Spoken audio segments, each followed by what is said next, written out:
Guys, deluded, I'm back again, man. Now, good morning to everyone that's viewing the thing as well. As usual, it's 6:30 before I get ready to go review England game. Now, I didn't want to do it last night because obviously the wounds to lose in the fashion we lost in. My emotions quite rightly so all over the place. So I didn't want to speak on emotion or speak with emotion or speak based on emotion, people. But obviously, we lost 2-1 to Croatia. So yeah, man. I mean, it's a bitter pill to swallow. I mean, given though, on one hand, like I said in the previous video, in fact, I've made a video specifically about it. Each and every member of that England squad, from the playing staff to the backroom staff and the positions we don't necessarily know their names, no disrespect, can be very proud. Nobody expected us, myself included, expected us to get to a semi-final, much less advance and have all this feel good joy. I mean, through just advancing to the semi-finals, through they play might not be glamorous, but there's belief. There was belief in every one of the players, definitely in the manager. And in a world where, again, the far right and all of these things, and race and religion and all of these things are way more important in the world than it should be, or it's definitely rising up in the social political standpoint. It's nice to see a multicultural team that reflects England or reflects in my reality London, and they're going out there. It doesn't matter if they're white or black or whatever. They're just going out there and fighting for the collective and trying to bring it home. So on top of getting to the first semi-finals in 1990 and just having the nation behind them and uniting the nation when it's at its most divided, I can't not applaud the players, man, throughout the tournament. So yeah, like I said, by the same token, it's still a bitter pill to swallow being eliminated, because when you deep that, like, given the conditions of this, I forgot to even turn on the lamp, people. Jesus Christ, I'm all over the place, but apologies for that, people. But yeah, man, like, given what we've seen with Brazil going out and Germany going out and Argentina going out, and just you guys have watched the World Cup, you've seen it's just been booky, in it. It is a bitter pill to swallow. We arguably wouldn't have had a better time of winning the World Cup. I arguably think it's weird, but obviously if you win the World Cup, you deserve to win it. But is there a clear deserving winner of this World Cup? It's been entertaining, but quality-wise, it's been lacking. So it's a bitter pill to swallow. But on a cynical approach, just based on that game, we shot ourselves in the foot, if I'm completely honest. We started off well. The lovely free kick from Trippier, in my opinion. I mean, the keeper did glamorise it a bit with just he stepped into the wrong side and he's caught flat-footed.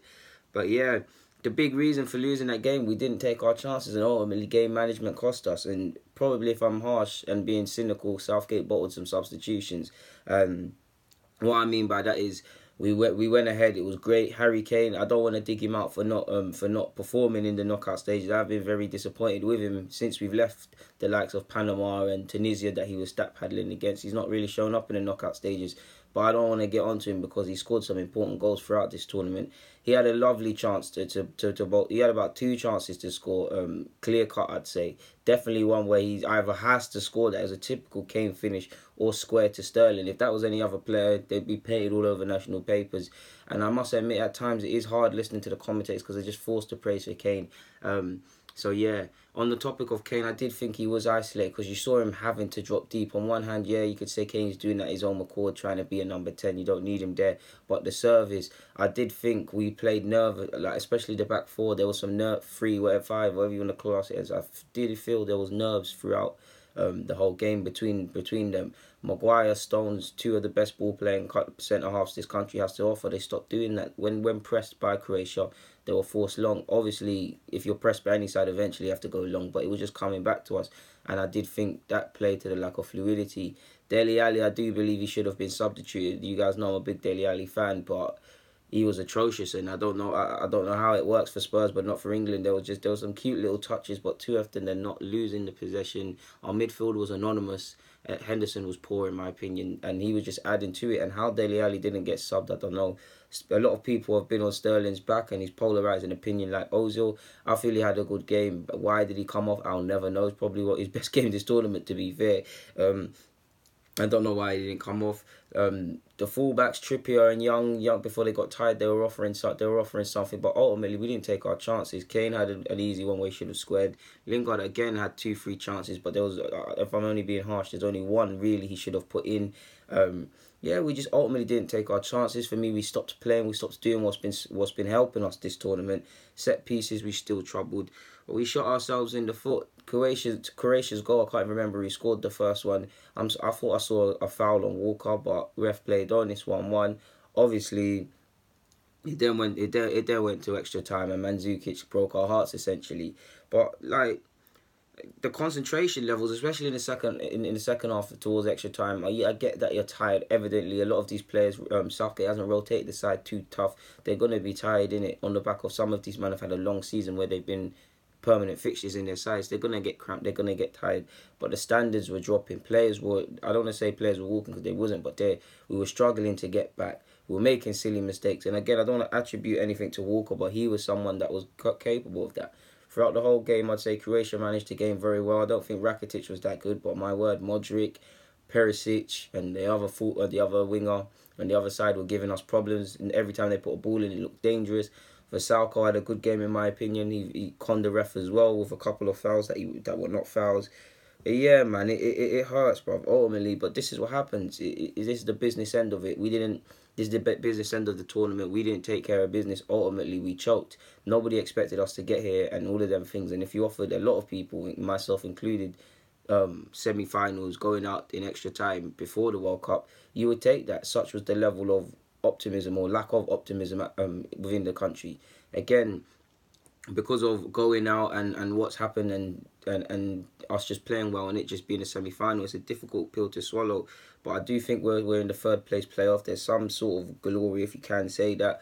All you can do is say credit to Croatia, because I did think Lovren should have been sent off. I did think they got away with a lot, but they managed the game. Their tactics were spot on. Modric gave the masterclass. Mandzukic worked very hard and deserved his goal, and they're deserving of the final. Like they're going to be complete underdogs against France, and you've shown don't underestimate Croatia, because they had the bit between their teeth. Not me, but you did see a lot of journalists completely disregarding Croatia, to be fair, saying they're gonna be tired.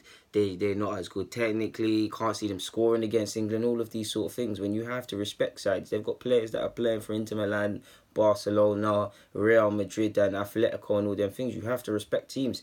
England didn't disrespect anybody. The Southgate definitely didn't. Man, you saw no celebration when England scored the first, because Southgate knew what time it was. If I'm harsh, Southgate probably bottled the decision. The only ones I could say, people saying to take off Kane, that's nonsense. For one, Kane had a poor game, but Kane's also helped us get to this stage. Ultimately, because the game you're in, you can't take off Kane, bad or not. You need to keep your strikers on unless you've got similar ability on the bench. You need to keep him on. Dele Ali, I get why he stayed on. I mean, he scored in the last game. With Dele, he's one of them. He might be having a poor game, but he might just pop up for a goal. I get it. But I did really think he choked the decision not to take off Dele Ali. And why he took off Sterling, I'll never know. I felt when Rashford came on, he had some good touches, but by the same logic, he needs to be a bit more calculated. He did behave a bit brainless, knocking the ball into spaces that didn't need to be knocked in, especially in the latter stages of the game. They're just going to waste time. They're going to lie about cramps, which is what you saw.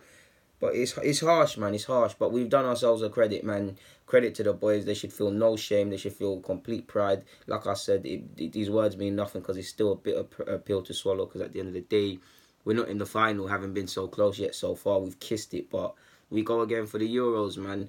Southgate deserves to keep his job. A couple of these players will be used to build upon. There's some young players like Sessegnon, Foden, Sancho, Nelson, hopefully, Ainsley Maitland-Niles, Holding, Sam Greenwood. He's a bit, well, I don't know if his name's Sam, but definitely. Wait, that's the Arsenal one. There's a Greenwood at United. There's a couple of Lewis Cook. There's a couple of players out there that the side could be built around, or will come into their own. 2020, Hudson-Odoi hopefully as well. He'll still be young. So yeah, man, Euro 2020, after getting to the semi-finals, the target should be the final, and optimism should be at all-time high again, man. And yeah, we've done ourselves pride, man. Like I said, man, England is very multicultural. It doesn't matter if you're up north or down south like myself. It's very multicultural. We know some people love it, some people hate it. But, I mean, England did themselves a credit.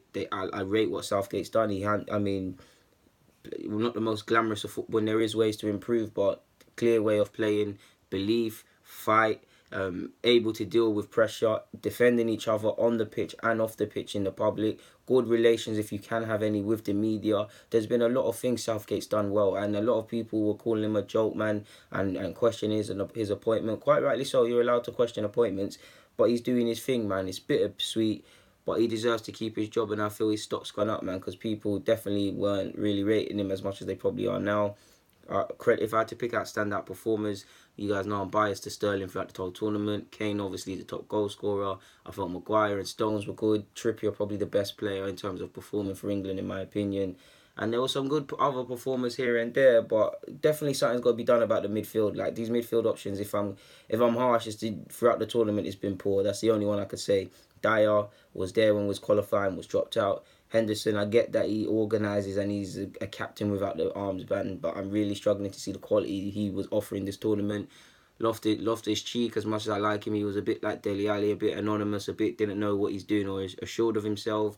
Yeah, you could say Wilshere, but defensively Wilshere would have been poor same way and would have got brushed aside. And I'm not a fan of prima donnas per se. I'm not saying Jack Wilshere is. It's just we all know for a while now Wilshere's been these players that needs their hand held and wants to be told they're special. But it is what it is, man. Guys, deluded. England are out. I mean, well, not technically. We've got the third place playoffs, I believe. But it is what it is, man. Guys, deluded. Get in the comments, subscribe, and do the rest. I'm out. Thank you for watching.